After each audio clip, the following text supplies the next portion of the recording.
बच्चों की ग़िज़ाओं में सी फूड और मछली का इस्तेमाल कब से शुरू किया जा सकता है? मछली और सी फूड बाकी तमाम ग़िज़ाओं की निस्बत थोड़े-से मुख्तलिफ़ हैं।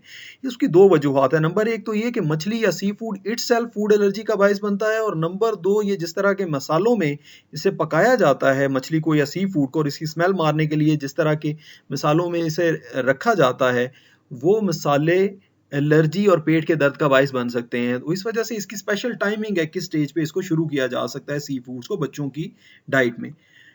स्टेजेस ऑफ वीनिंग 3 है। नंबर 1 स्टेज 4 से 6 महीने या 7 महीने तक होती है और इसमें आप सिर्फ़ लिक्विड पीने वाली चीज़ें ही आपको देनी चाहिए और स्टेज 2 में फिंगर फूड्स आ जाते हैं, मैश्ड फूड्स आ जाते हैं विद लम्प्स जिनके अंदर छोटे-छोटे टुकड़े हों। ठीक है जी? और स्टेज 3 में आ जाती हैं family meals and finger foods. Family meals और फिंगर फूड जो है ये तकरीबन 10 माह की उम्र से शुरू किया जा सकता है। 12 महीने आम तौर पे हमारे फैमिलीज़ में 12 महीने की उम्र में जो है वो फैमिली मील्स शुरू किए जाते हैं। लेकिन ये याद रखें कि 18 महीने के बच्चे को तमाम मसालों वाले, हर तरह के जायके वाला तमाम खाने खाने चाहिए, जो घर के अंदर बाकी तमाम लोग खाते हैं लेकिन सिर्फ़ छोटे टुकड़ों में खाने चाहिए। अब स्टेजेस ऑफ वीनिंग की बात करें और उससे आगे देखें कि 6 महीने पे किस तरह से देना है। 6 महीने से जो छोटा बच्चा है मैंने बताया आपको कि उसको तो आपने सिर्फ़ पीने वाली चीज़ें देनी है, उसको प्यूरीज़ भी कहते हैं, हम मिल्क शेक्स भी कहते हैं। ठीक है जी? जो 6 महीने से बड़ा बच्चा है उसमें एप्पल्स और ज़्यादा मैं कंसंट्रेट करूँगा या प्रोटीन कंटेनिंग डाइट के ऊपर। तो जब बच्चा 6 माह का हो तो उसको एग का आप सिर्फ़ योक देना शुरू करें क्योंकि एग का योक एलर्जी नहीं करता और इसके अंदर कोलेस्टेरॉल और फैट्स अच्छी मिकदार में जो कि बच्चे के ब्रेन और नर्व्स की ग्रोथ के लिए चाहिए होते हैं। उसको विटामिन ए चाहिए होता है, उसकी आँखों के विज़न के लिए विटामिन डी चाहिए होता है, हड्डियों की ग्रोथ के लिए वो इसके अंदर मौजूद होता है। उसके साथ-साथ बाकी प्यूरीज़ और फिंगर फूड्स जो हैं वो आप देते रहें। जब बच्चा 7 से 9 महीने का हो तो 7 महीने के बच्चे को आप एग के योक के साथ एग व्हाइट भी देना शुरू करें। जब बच्चा 8 महीना का हो तो उसमें मुर्गी और मुर्गी का कीमा देना शुरू करें और जब बच्चा 9 महीने का हो तो बच्चे की ग़िज़ा में लाल गोश्तों का इज़ाफ़ा करें। उसके अंदर पहले कीमा दें और उसके बाद फिर आहिस्ता-आहिस्ता स्टेक वग़ैरह भी देना शुरू करें। मैं प्रोटीन्स के ऊपर प्रीडोमिनेटली कंसंट्रेट कर रहा हूँ ताकि वीडियो शॉर्टेस्ट हो।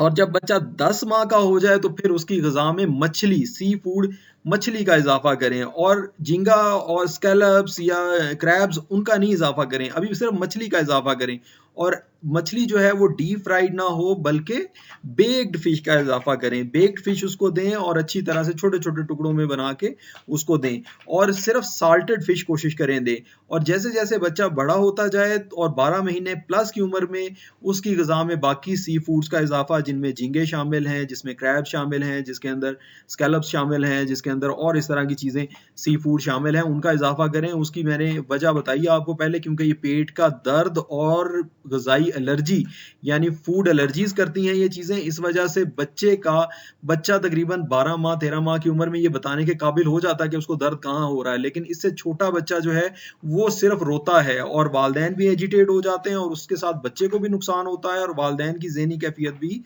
बिगड़ जाती है।